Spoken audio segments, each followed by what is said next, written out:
Assalamualaikum warahmatullahi wabarakatuh.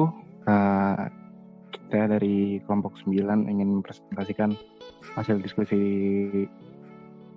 kita, yaitu peran negosiasi dalam bisnis. Di sini ada Ashifa Haria Safitri, ada Siti Hodijah, dan saya sendiri Afdedja Mayasanuga. Di sini ada pengertian negosiasi. Negosiasi merupakan kegiatan tawar-menawar secara formal maupun non-formal yang telah disepakati oleh kedua belah pihak untuk mencapai sebuah tujuan yang dapat memenuhi kepuasan dari berbagai pihak yang mempunyai kepentingan berbeda-beda. Menurut Kamus Besar Bahasa Indonesia, negosiasi merupakan proses tawar-menawar dengan jalan berunding guna mencapai kesepakatan bersama antara satu pihak dan pihak yang lainnya.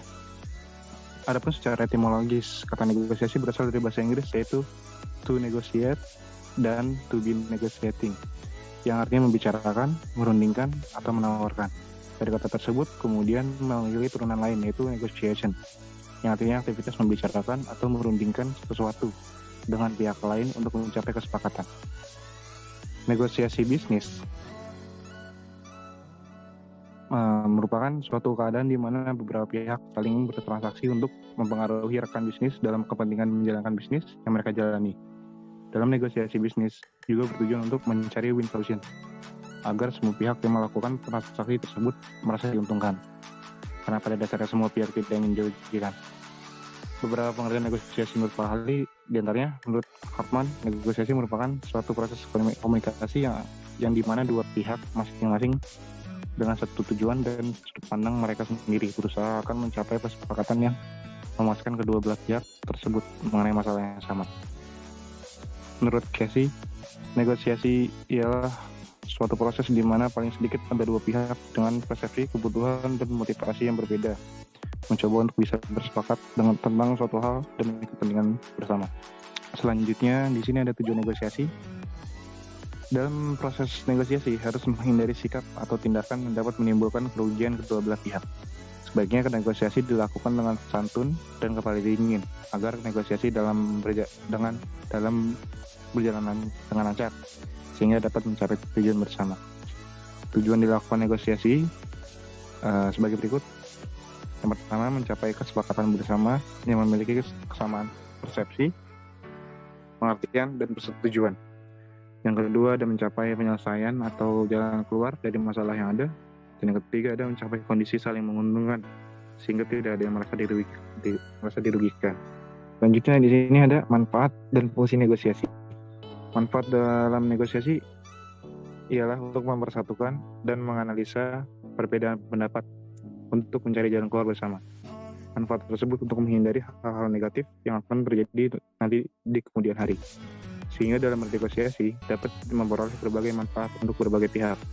Di antaranya, menciptakan jalinan kerja sama antara badan usaha atau perseorangan dalam melakukan usaha dan kegiatan bersama atas dasar saling pengertian. Yang kedua ada mensukseskan kerjasama satu sama lain antara perusahaan, instansi, atau perorangan dalam kegiatan usaha yang dilakukan. Yang ketiga ada meminimalkan permasalahan yang ada di antara perusahaan, instansi, atau perorangan. Adapun fungsi negosiasi yaitu untuk menciptakan jalinan kerjasama antara institusi, badan usaha, maupun perorangan dalam melakukan suatu usaha dan kegiatan bersama atas dasar saling pengertian.